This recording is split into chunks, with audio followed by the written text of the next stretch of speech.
हाँ जी, तो 9(5) जीएसटी में एग्ज़ाम के लिए बहुत इम्पोर्टेंट है। 9(5) जिसमें नोटिफाइड ई-कॉमर्स ऑपरेटर के ऊपर जीएसटी की ज़िम्मेवारी दी गई है। एग्ज़ाम ओरिएंटेड है, बहुत ज़्यादा इम्पोर्टेंट। इसे आप बहुत अच्छे से डिटेल में करके जाएँ। अगर ऊपर-ऊपर से आपको चीज़ें याद हैं, तो एग्ज़ाम में आप गलती कर देंगे। तो डिटेल में चलिए क्या-क्या चीज़ें स्पेशली ध्यान रखनी पड़ेगी।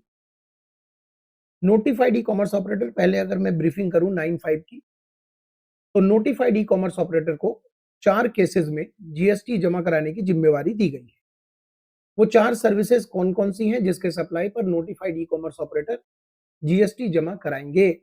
पहला, पैसेंजर ट्रांसपोर्टेशन, दूसरा हाउसकीपिंग, होटल और रेस्टोरेंट सर्विस। अब ये 4 सर्विसेज हैं जहाँ नोटिफाइड ई-कॉमर्स ऑपरेटर को ज़िम्मेवारी दी गई है। ये तो हुआ मोटे-मोटे तौर पे, लेकिन इससे बात नहीं बनेगी, डिटेल चीज़ें समझनी पड़ेंगी। पहली चीज़ आपको ये ध्यान रखनी पड़ेगी कि एग्ज़ाम में जब भी आप नोटिफाइड ई-कॉमर्स ऑपरेटर के ऊपर जीएसटी की ज़िम्मेवारी डालें, यानी 9(5) अप्लाई करें, तो आप उनको ये ज़रूर लिखना कि notified e commerce operator deemed supplier माने जाते हैं, 9(5) में। जब वो 9(5) में आएँगे, तो उनको कहिएगा वो डीम्ड सप्लायर है। मतलब क्या हुआ? ना ये फॉरवर्ड चार्ज बनेगा, ना ये रिवर्स चार्ज बनेगा। ये अलग ही बना हुआ है। इसलिए इसको लिखना पड़ेगा डीम्ड सप्लायर और उनको ज़िम्मेवारी दी गई है जीएसटी जमा कराने की। पहली बात तो ये ध्यान रखिएगा, ये लिखना पड़ेगा, ये लैंग्वेज आपको एग्ज़ाम में कोट करना पड़ेगा। दूसरी चीज़, चाहे आप 4 सर्विसेज़ की बात करें, किसी भी 4 सर्विसेज़, ये जो 4 हैं इनमें किसी की भी बात करें, पैसेंजर ट्रांसपोर्टेशन की बात करें, होटल की सर्विस की बात करें, हाउसकीपिंग की बात करें या रेस्टोरेंट सर्विस की बात करें, इन सभी केसेज़ में सभी सर्विसेज़ में एक फैक्टर जो कॉमन है, वो है 9(5) लगेगा तब 9(5) लगेगा तब जब सर्विसेज नोटिफाइड ई-कॉमर्स ऑपरेटर के जरिए दी गई। मतलब अगर आपने ऑर्डर बुक किया है नोटिफाइड ई-कॉमर्स ऑपरेटर के जरिए, तभी 9(5) के आने के चांसेस हैं। और भी कंडीशन पॉसिबल है, लेकिन ये एक फैक्टर जो चारों सर्विसेज में कॉमनली अप्लाई होता है, वो है नोटिफाइड ई-कॉमर्स ऑपरेटर को आपने ऑर्डर दिया हो, कस्टमर ने, रिसिपिएंट ने नोटिफाइड ई-कॉमर्स ऑपरेटर के जरिए ये सर्विस ली, बुकिंग वही की है। ओके, ये पहली चीज जो दूसरे पॉइंट में बता रहा हूं, ये जो फैक्टर कॉमन है सब में। अब आते हैं बाकी चीजों पे। पहला और चौथा नंबर, यानी पहला क्या है पैसेंजर ट्रांसपोर्टेशन, दूसरा क्या है होटल, तीसरा क्या है हाउसकीपिंग, चौथा क्या है रेस्टोरेंट। तो हम बात करें अगर यात्री भोजन की, यात्री नंबर 1, भोजन नंबर 4, यात्री भोजन की बात करें, तो वहां पर ये पहली शर्त तो होनी ही चाहिए कि नोटिफाइड ई कॉमर्स ऑपरेटर के जरिए आपने सर्विस बुक किया हो। एक और कंडीशन होनी चाहिए, बड़ा गजब, और वो बिल्कुल अलग कंडीशन है। तो कुछ समानता है पहले और चौथे में, पहले पॉइंट और चौथे पॉइंट में कुछ समानता है, सिमिलैरिटी। वो सिमिलैरिटी आपको एग्जाम में याद रखने में सहूलियत होगी कि पहले और चौथे में कुछ खास बात। क्या खास बात? पहले नंबर को पहले देखिए। 9(5) की एप्लीकेबिलिटी के लिए पहली शर्त यह है कि ई कॉमर्स ऑपरेटर के जरिए बुकिंग कराया हो। और दूसरी बात, यहां जो ओमनी बस है, ये सर्विस कौन सी है? Transportation of passenger. ध्यान क्या रखना है कि ये ट्रांसपोर्टेशन ऑफ पैसेंजर की सर्विस है। ध्यान क्या रखना है, ये ट्रांसपोर्टेशन ऑफ पैसेंजर की सर्विस है। रेंटिंग की सर्विस यहां नहीं आती। रेंटिंग की सर्विस यहां नहीं आती। यहां किसकी सर्विस है? ट्रांसपोर्टेशन ऑफ पैसेंजर की। ओके, पैसेंजर ट्रांसपोर्टेशन चाहे वो रेडियो टैक्सी है, मोटर कैब है, मैक्सी कैब है, मोटरसाइकिल है, मोटर बाइक, मोटरसाइकिल है, या ओमनी बस या अदर मोटर व्हीकल, कोई भी अदर मोटर व्हीकल, सबके लिए ये कवर्ड हो जाएगा। सबके लिए कवर्ड हो जाएगा कि notified e commerce operator is liable to pay GST. Omnibus में अगर हम बात करें ओमनी बस की, ओमनी बस किसको कहते हैं? ओमनी बस कहते हैं जहां पर बैठने वाला व्यक्ति ड्राइवर को छोड़कर 6 से ज्यादा हो, तो वो ओमनी बस हो गया। ओमनी बस में अगर रियल सप्लायर कौन होता है? ई कॉमर्स ऑपरेटर तो डीम्ड सप्लायर हुआ। रियल सप्लायर जो सच में सप्लायर है, जैसे कि आपने ओला उबर बुक किया, Ola Uber is the e commerce operator, notified e commerce operator हो सकता है। और जो ड्राइवर है, जो ड्राइवर नहीं, कार का मालिक है, जो कार आपके पास आई, जिस पर आप बैठकर गए, उसके जो मालिक हैं वो रियल सप्लायर हैं। जैसे होटल बुक करते हैं आप ओयो से, ट्रिवैगो से, मेक माई ट्रिप से, तो ये सब नोटिफाइड ई कॉमर्स ऑपरेटर हो गए। और होटल का जो मालिक है वो है रियल सप्लायर। तो रियल सप्लायर, अगर ओमनी बस के केस में रियल सप्लायर एक कंपनी है तो 95 नहीं लगेगा, कंपनी ही लायबल है जीएसटी के लिए। और अगर कंपनी नहीं है तो 95 लग जाएगा ओमनी बस के लिए। बाकी सबके लिए, ओमनी बस के लिए हम कह दें, ओमनी बस ओमनी बस अगर आपने अपनी ऐप से बुक किया, ई कॉमर्स ऑपरेटर के जरिए बुक किया, अगर ओमनी बस का रियल ओनर कंपनी है, रियल सप्लायर कंपनी है, तो 95 नहीं लगेगा, कंपनी लायबल है। कंपनी नहीं है, कोई और है रियल सप्लायर, फर्म है, इंडिविजुअल है, एचयूएफ है, कोई भी है, तो वहां 95 अप्लाई हो जाएगा। E commerce operator is liable to pay GST. Other than omnibus आपको कुछ नहीं देखना। अदर देन ओमनी बस है, आपको कुछ नहीं देखना, एक ही बात देखनी है भैया, क्या? कि जो ऑर्डर दिया गया है वो ई कॉमर्स ऑपरेटर के जरिए दिया गया। ध्यान दीजिएगा, यहां पर आपको ये बात बहुत अच्छे से समझनी पड़ेगी।